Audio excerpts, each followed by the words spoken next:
Con el saludo para Carlos Manuel Estefanía y los oyentes de la tertulia de Estocolmo, el magazine radial en español que hacemos desde Estocolmo al mundo por FM 91.6 MHz, Radio Buchirca.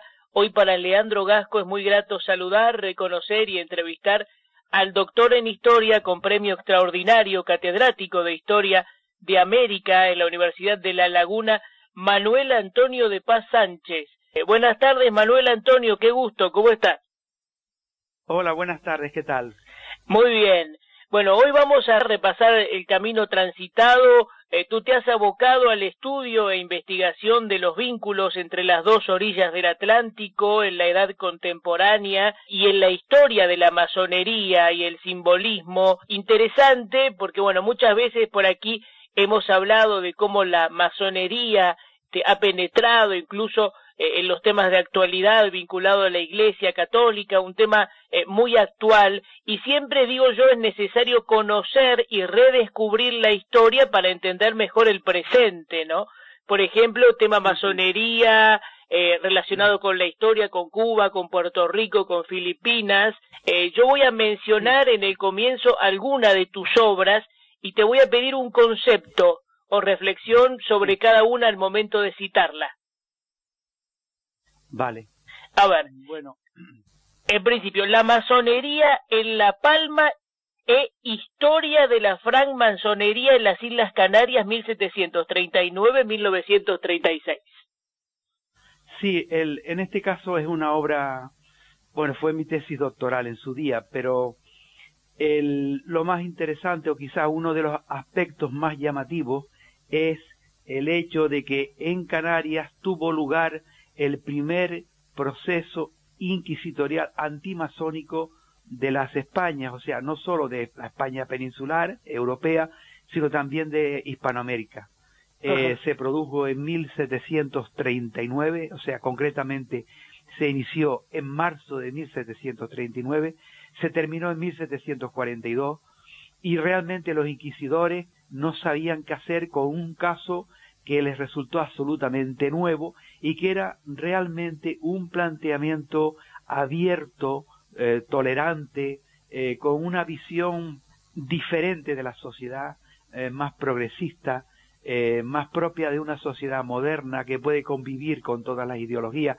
Y esto era un irlandés Alejandro French, que se afincó aquí en Tenerife y llevaba los vinos de Canarias a Boston, y en Boston se inició en la primera logia, o sea, en la logia madre de la masonería norteamericana, y comerciaba con vino, comerciaba lógicamente como se hacía en la época con otros productos, donde no se descartan tampoco los esclavos, y bueno, pues cuando se le preguntó por qué había decidido ingresar en la masonería, cuando era una sociedad que acababa de ser condenada por Roma, por la Iglesia Católica en 1738, pues él lo que respondió es que él observaba que allí no se hacía daño a nadie, se relacionaban personas de diferentes creencias y de diferentes ideologías, y que él creía que eso era una manera de conciliar, ¿no?, distintos puntos de vista, distintas opiniones políticas, distintas opiniones religiosas. Es un tema muy interesante porque habla de tolerancia, ¿no?, que a pesar de que han pasado pues casi 300 años, sigue siendo un problema en muchos aspectos de nuestro tiempo, ¿verdad? Hablando de ello, me detengo en masonería y pacifismo en la España contemporánea. Bueno, ese es un trabajo que hice con el profesor Ferrer Benimeli hace años.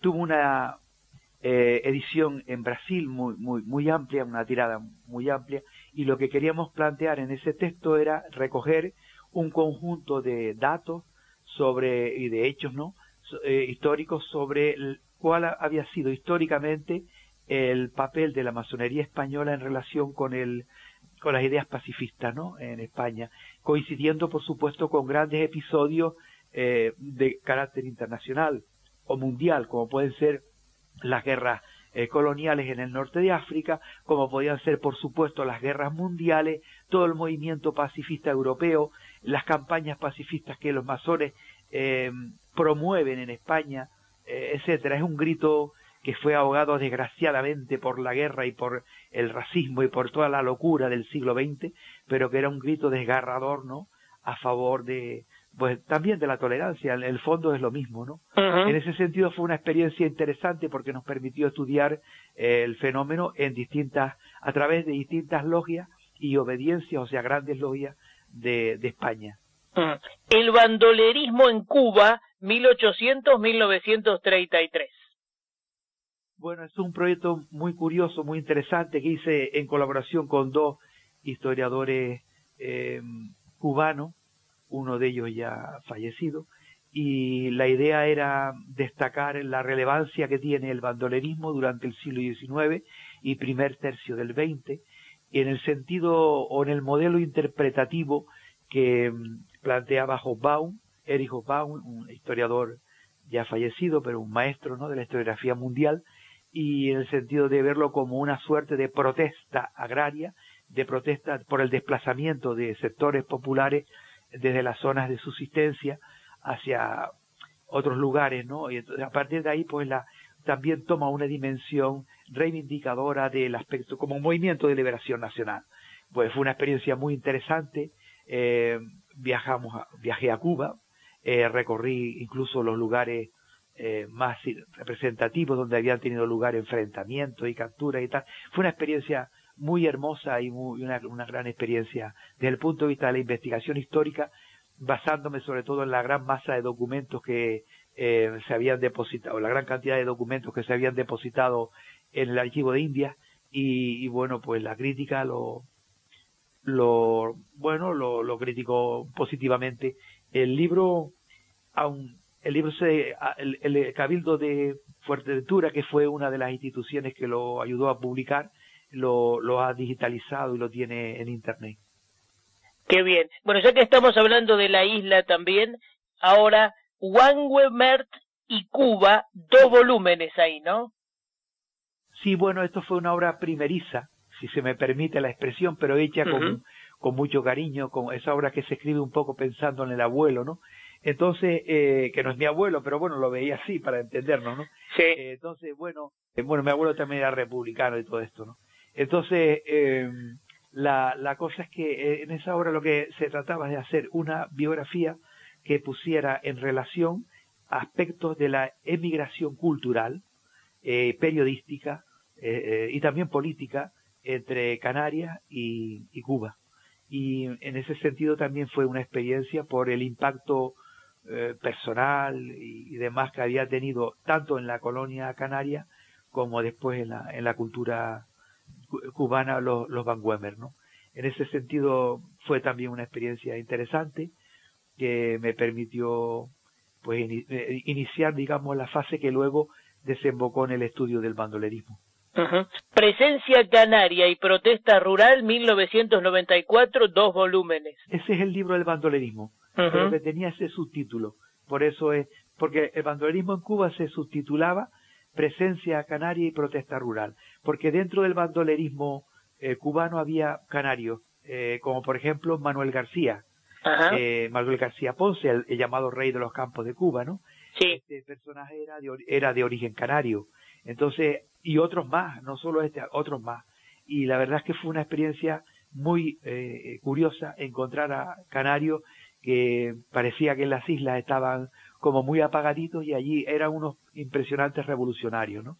Entonces, eso es un tema que me permitió luego seguir otras líneas de investigación, por ejemplo, en relación con los corsarios, que es lo que estoy trabajando ahora, y es un tema interesante porque realmente las islas por su condición insular y por su situación estratégica a este lado del Atlántico, pues tuvieron mucho mayor protagonismo del que se ha pensado tanto en el aspecto de la resistencia rural en Cuba como también en la resistencia, que también lo es, de los bandidos del mar, ¿no? De los corsarios y de los corsarios más o menos regulares. Bien, la América Española, cultura y vida cotidiana, 1763-1898.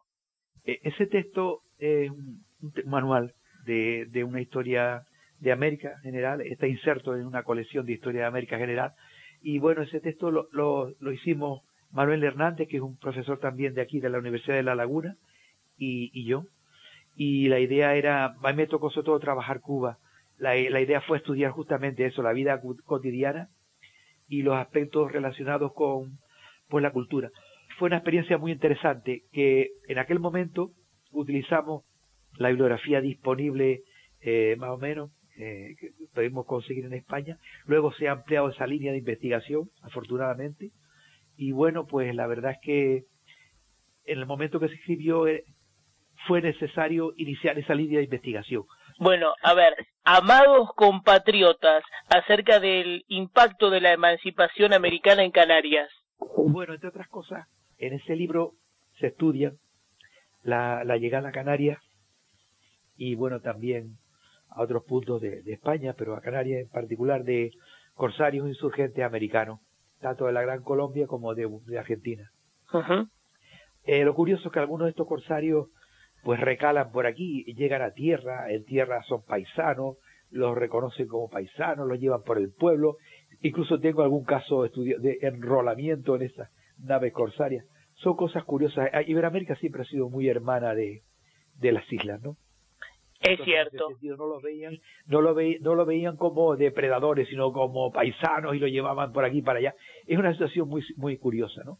Y luego algunos textos también en el que el impacto que produce en las islas el tema de la emancipación americana, que se vive como una ruptura personal, igual que pasó luego con la independencia de Cuba.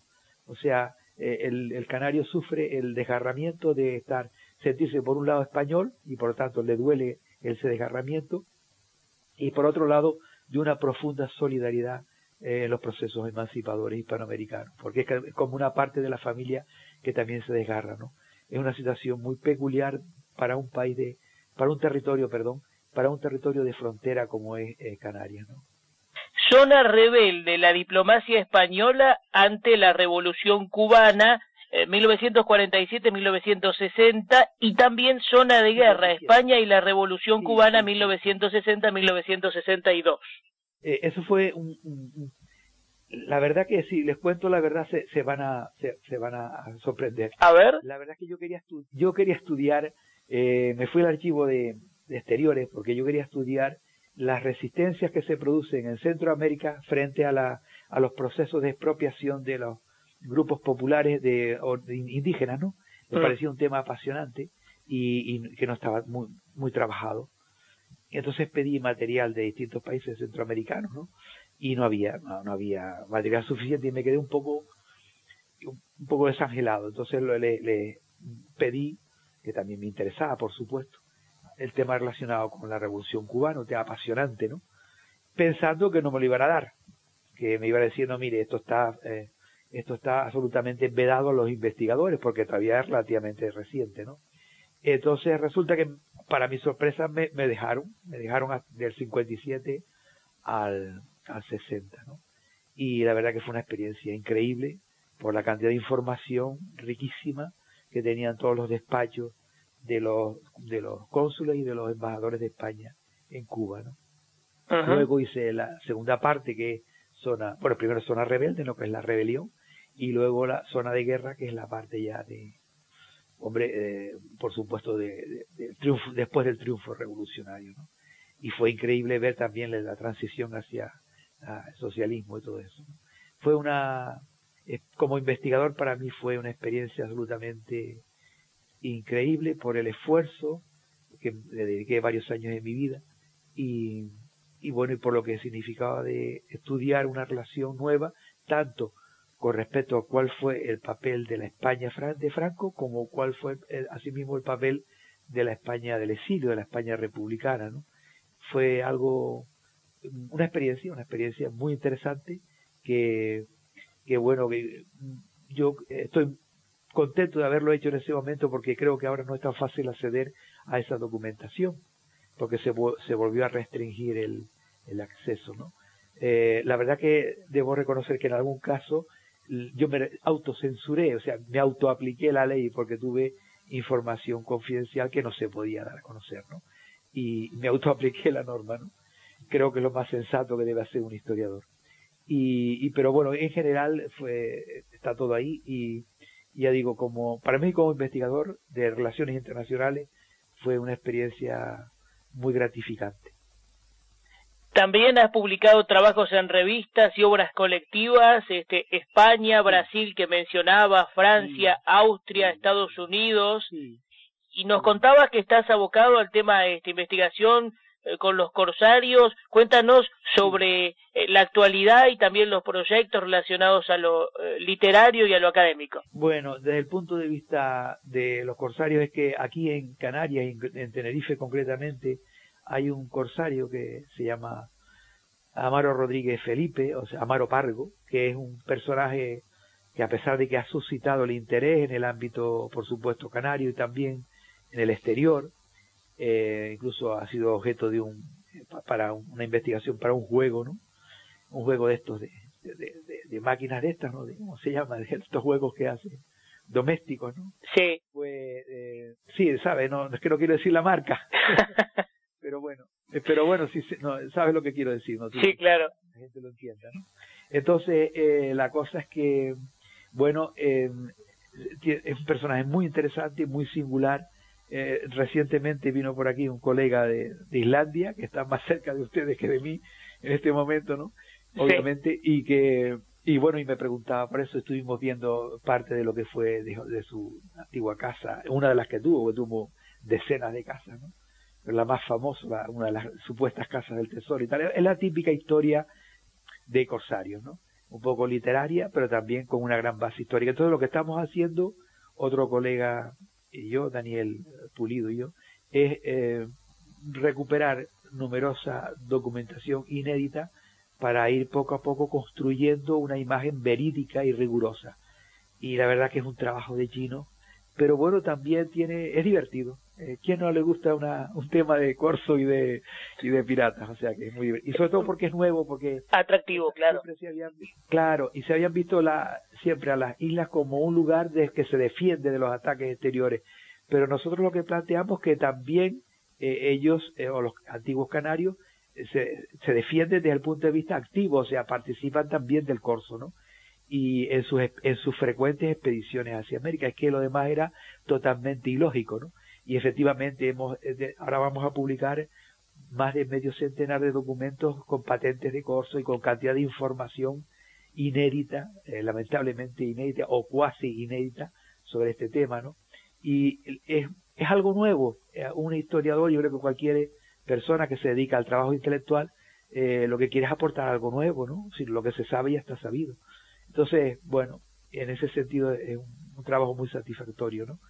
Y de proyectos, bueno, la idea es seguir en esta línea, y en principio, cuando se culmine eso, pues otros trabajos que quedan pendientes, como completar el diccionario de militares masones de España, estudiar también en el norte de África, las logias que son masónicas integradas por judíos, por cristianos y por musulmanes, que es un tema de tolerancia precioso.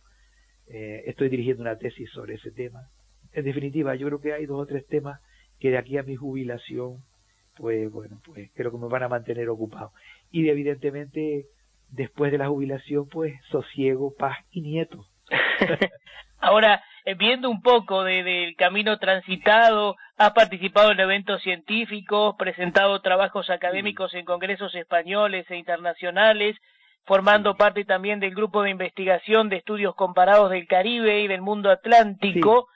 Y yo destacaba algunos de los proyectos como investigador universitario principal, la masonería y la pérdida de las colonias Cuba, el papel del campesinado blanco isleño en la configuración del Caribe siglos XVIII a XX, conflictividad sociopolítica y presencia canaria en el Caribe español y América Central, siglos XIX y XX, cultura e identidad canaria en América a través de la historia, la huella de los isleños en el Nuevo Mundo, muy rico.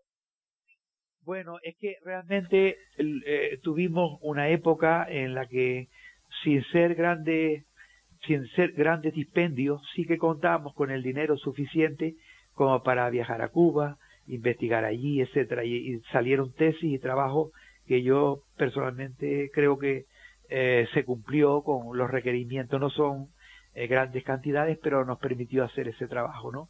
Y en general, ahora también hay una línea que se está recuperando. Lo que pasa es que, bueno, yo ahora mismo tengo 65 años y claro, ya no es lo mismo tener 45 que se nota, ¿no? Y bueno, pero hay aquilatada claro, sabiduría ahora, de la experiencia, ¿eh? Sí, la idea ahora es sobre todo coordinar y dirigir a un equipo de investigadores para hacer distintas tesis. También se está haciendo una tesis sobre las relaciones entre Cuba y Venezuela, por otro discípulo mío, y otros trabajos también sobre la esclavitud en el siglo XVIII, que aquí también era absolutamente, para Tenerife no se había estudiado. Sí, para Gran Canaria, incluso para La Palma, que son distintas islas del archipiélago, ¿no? Pero para Tenerife no se había hecho prácticamente nada. Y el 17 y el 18 se está estudiando ahora. Son sobre todo eso, dirigir tesis y equipos, ¿no? Y crear equipos. Eso es un poco la tarea actual, ¿no? Y que creo que es lo que hay que hacer, ¿no? En este momento.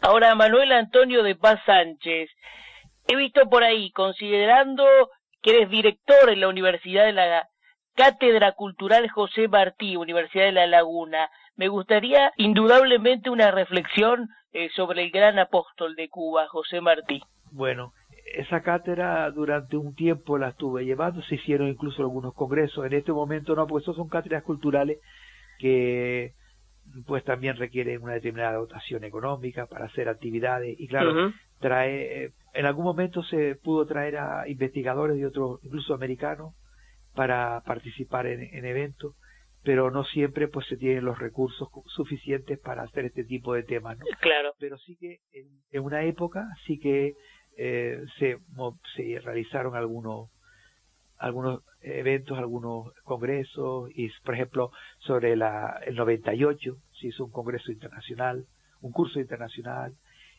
también con motivo del 5º centenario del descubrimiento, en fin, con toda la polémica que trajo y que tal. Y en otros momentos se pudieron también una tema sobre masonería y procesos emancipadores, o sea, se hicieron varios cursos, ¿no? Y seminarios de esta índole en diferentes islas, y se trajeron investigadores. Ahora no, digamos, no hay recursos, pero bueno, se hizo lo que se pudo. En ese sentido, la figura de Martí ha suscitado el interés de diferentes investigadores. Entre otras cosas, se ha estudiado el aspecto humano en el sentido de que era hijo de una canaria, de una santacrucera de Tenerife, doña Leonor Pérez, y de alguna manera eso sí que ha hecho que algunos historiadores canarios publiquen diferentes trabajos sobre esta figura, ponderando su relevancia. Yo personalmente tengo un pequeño ensayo que se titula Martí, España y la masonería. Es un estudio de Estado, no de Canarias, en el que se plantea la iniciación masónica de José Martí en dos logias madrileñas, pero de obediencia portuguesa, de principio de los 70, y bueno, un poco digamos, la dinámica que se produce desde el momento que Martí encuentra un gran apoyo desde el punto de vista humano para digamos, sobrevivir y estudiar en España, pero al mismo tiempo esas personas que le daban ese gran apoyo cuestionan su proyecto rupturista, cuestionan su proyecto de independencia de Cuba. De alguna manera, esas personas que estaban, algunos de ellos eran diputados en las Cortes Republicanas, que duran tan poquito, ¿no? En el Sexenio Democrático, ¿no? En 1873, en la Primera República Española, algunas de esas personas crearon una constitución que nunca fue promulgada, pero que planteaba garantizar la unidad de España. Y claro, en el proyecto rupturista, él no encuentra el apoyo de esos amigos que al mismo tiempo son masones. Entonces yo digo que de alguna manera él experimenta ahí una gran decepción. Y dice, bueno, muy bien, ustedes están dispuestos a sacrificarse por mí hasta el punto de pasar hambre, pero al mismo tiempo no son capaces de apoyarme en el proceso de emancipación de mi país. Y ahí hay una cosa dolorosa en la que él se bate entre un poco los afectos y las solidaridades españolas por un lado, y por otro en su gran proyecto de liberación de Cuba. Eso es otra línea de trabajo que también en su día pues un poco surgió en torno a esa cátedra, ¿no? Muy interesante, ¿no? Porque además al contemplar hoy por hoy cada cita y volver a José Martí es de una ejemplaridad realmente Sin destacable. Duda, sí. Sin duda es un tema del máximo interés cultural y para Cuba y para el mundo hispánico, claro. Estimado Manuel Antonio de Paz Sánchez, te he convocado para reconocerte por tu gran labor cultural y social y me gustaría coronar este conversatorio con tu saludo o mensaje especial para los oyentes que ahora mismo te están escuchando por la radio desde Estocolmo al mundo. Bueno, un abrazo para todos y que tenemos un clima muy soleado por aquí, que vengan cuando quieran. Bueno, un abrazo grande y gran gusto hasta cada momento.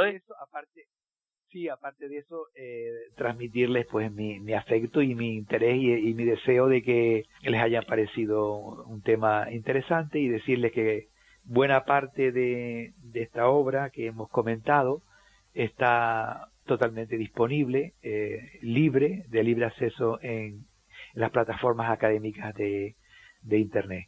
Bueno, claro que sí. Alguna persona que esté interesada que la puede bajar libremente. Bueno, lo mejor, hasta cada momento. Venga, gracias, hasta luego.